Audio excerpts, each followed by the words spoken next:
You can be the best player on your team and still never get recruited. I've seen it happen to hundreds of talented athletes, not because they're not good enough, but because of where they play. Before you even step on the field, your future might already be decided. I am the founder of StudentAthlete.ai, and I've spent the last 7 years of my life completely immersed in college soccer. And I say that so you can trust that the information in this video is coming from a credible source and not just some random guy on the internet reading from a book. I'm gonna show you exactly how the American soccer pyramid works, which leagues get the most attention, and the specific timeline for when you need to make your move. And by the end, you'll have a clear plan to position yourself where college coaches actually look instead of where they never visit.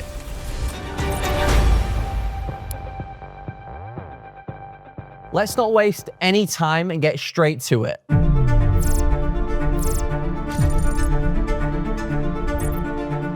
At the very top of the pyramid, you'll find MLS Next. Every MLS Academy competes here along with a select group of elite independent clubs that have been invited to join because they are that good. The environment is usually very, very professional. The training intensity, the facilities, and the competition, generally speaking, is unmatched. What separates these players isn't just raw talent, it's consistency. Even the weakest MLS Next team plays a higher level than the majority of clubs in the country. And that's why it stands completely alone at the pyramid's peak. It is the most professional youth soccer environment in America. Think of it like having a front row seat at a concert. You are so close to the performers on the stage that you guys can literally make direct eye contact. That is the visibility that these players get. And just below MLS Next, you'll find ECNL and USL Academies. These competitions cover the same national footprint, but feature a mix of professional and non-professional clubs. Elite ECNL programs like Solar, PDA, Crossfires, and Strikers can rival the lower-level MLS Next sides on their best days, and the best ECNL matches are some of the best in the country. USL Academy belongs in this tier as well because of powerhouses like Louisville City, Tampa Bay, and San Antonio FC that have some of the best academies in the country. And they would match very, very well with ECNL's top programs that I just mentioned. However, beyond these standouts that I just mentioned, USL Academies are probably a mid-tier when compared nationally. In our concert analogy, this is like sitting in the first few rows. The performers on the stage can still see you, but you guys are not making direct eye contact. Tier 3 serves as the bridge between national and regional competition. Here, you'll find MLS Next 2, ECNL RL, NAL, and the EA League. MLS Next 2 teams are either secondary squads from the MLS Academies, or they are strong independent clubs following that MLS Next model, but usually with smaller rosters and less depth. The ECNL Regional League represents the second division of the ECNL membership. The top RL teams will challenge Tier 2 teams any day of the week, while the lower half resembles strong regional Premier play. Between me and you, I'd probably put ECNL RL a little bit above the rest of the leagues in this tier. At this level, it's still competitive, it just doesn't have the consistency to be truly regarded as an elite club. In that concert venue we spoke about earlier, you are now in the middle section.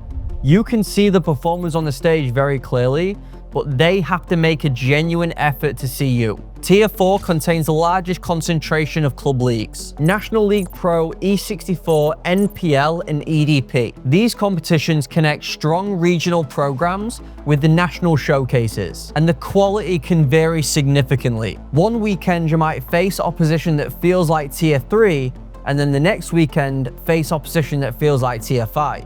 This tier operates in that middle ground of the pyramid because it bridges the regional competition to national exposure, only without maintaining that high-level consistency throughout the whole season. You are now in the back half of the main floor at the concert. You can see the stage well, but the performers on the stage are going to see you as part of the crowd rather than an individual. Next comes the strong regional Premier Leagues. We're talking NorCal Premier, SoCal Discovery, EDP Regional, and USYS Premier 1.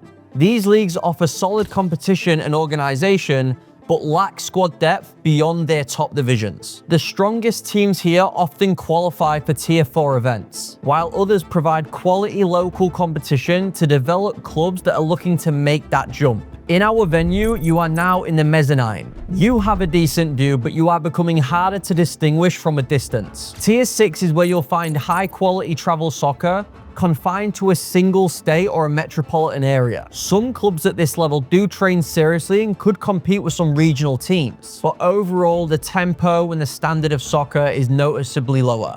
This is where ambitious local programs usually operate before advancing to that next level. Now you're in the balcony section. You can see everything happening on stage, but performers can barely even make out individuals at this distance. Now we finish off the pyramid with Tier 7, and this is the foundation of the pyramid. This consists of development leagues like ASO United and state challenge competitions. The focus here isn't on exposure, it's about experience. Players learn fundamentals, they build confidence, ready to move up the pyramid. This is where your soccer journey begins. In our concert analogy, you are at the very last row. You could literally hold up a sign saying, "Look at me," and the performers wouldn't even be able to see it. There are actually also parallels along with this main system, because you've got prep and residency academies like Barca Residency and Montverde, which operate around that Tier 1 and Tier 2 level, because they face national and international competition. And you've got high school soccer, which varies drastically because you've got some Tier 3 in powerhouse states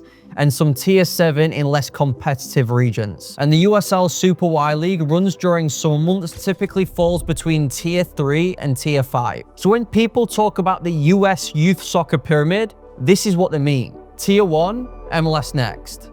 Tier 2, ECNL Boys and USL Academy. Tier 3, MLS Next 2, ECNL RL, EA and NAL. Tier 4, NL Pro, E64, NPL, EDP National. Tier 5, Regional Premier. Tier 6, Local Premier and Classic. Tier 7, Developmental and ASO. With each step down, the game slows down. The gap between the strongest team and the weakest team widens, and the environment is way less professional. And on the other hand, every step up the pyramid will bring a higher tempo of play where mistakes usually lead to goals and the environment is generally speaking more professional. I want to tell you about two players that I know. You've got Marcus, who dominated at the ECNL level, being a captain for his team as a centre-back, getting countless clean sheets, and he was in contact with some lower level Division 1 programs and some top tier Division 3 programs. And you've got Ethan, who plays at the MLS Next level. He struggled a little bit for playing time, therefore struggled to even get noticed by college coaches. The difference was not talent, it was timing and visibility. Let me be brutally honest about timing. It can make or break your soccer career.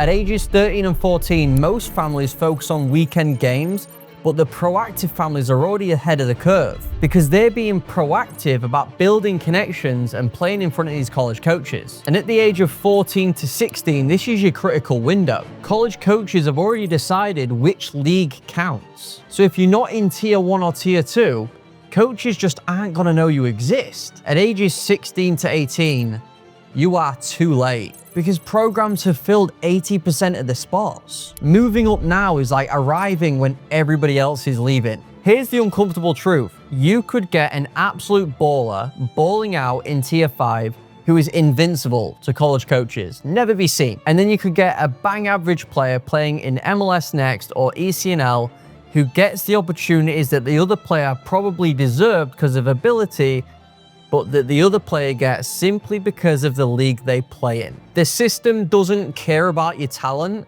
if nobody can see it. You see, this pyramid isn't just a structure, it is a sorting mechanism for college coaches. If they understand the level you play at, they will associate that with your ability and your readiness to perform as a freshman. Now you've seen the pyramid, so how does it connect directly to college soccer? The thing is, there is no central scouting system in the US. Here's what I've learned with my 7 years of college soccer experience. Coaches discover players through access, and your access depends on where you sit in this pyramid. Understand that coaches have limited time and specific recruiting calendars. They are going to prioritize events where talent is concentrated. Top tier players in MLS Next, ECNL, and USL academies have built-in exposure just through their showcases. Now you've got major showcases like MLS Next Fest and ECNL Phoenix that are coming up. And these are strategically scheduled right at the end of the college soccer season. These recruiting events are magnets for college coaches to come and evaluate you as a player. And this explains why top tier players get seen the most. Not because they're automatically better, because it makes the college coach's scouting way more efficient. It is like shopping in a mall versus going to some scattered shops all over the place. Your position in the pyramid determines your recruiting approach. You see, at tier 1 and tier 2, the system handles the visibility. You just have to do a little bit of extra work to build those connections. In the middle tiers, so tier 3 and tier 4, exposure depends so much on timing and location, and your outreach in these tiers become critical. In the lower tiers, so tier 5 to tier 7, being proactive is not optional. You have to create your own exposure and work 10 times as hard as the kids in tier 1 and tier 2 do. Even in tier 5 and tier 7, and you are playing for club soccer in the US, a huge bulk of the kids playing at these levels will not play college soccer. And again, not because of talent, it is because of timing and visibility. When coaches see an MLS Next or an ECNL label, they instantly understand that level of competition. With smaller leagues, they have to guess. The harsh truth is that talented players in these lower tiers get missed, and the average players in the higher tiers get over-recruited, if anything. Being good isn't enough. Being visible at the right time truly moves the needle. Understanding your position on the pyramid tells you how much of your recruitment depends on performance versus strategy. In MLS Next, visibility is built in. In E64 or NPL, you have to create it yourself. That's the difference between being found and being forgotten. By the way, my how to play MLS Next video blew up last month. And if you've made it this deep into the video, that tells me you really care about this stuff.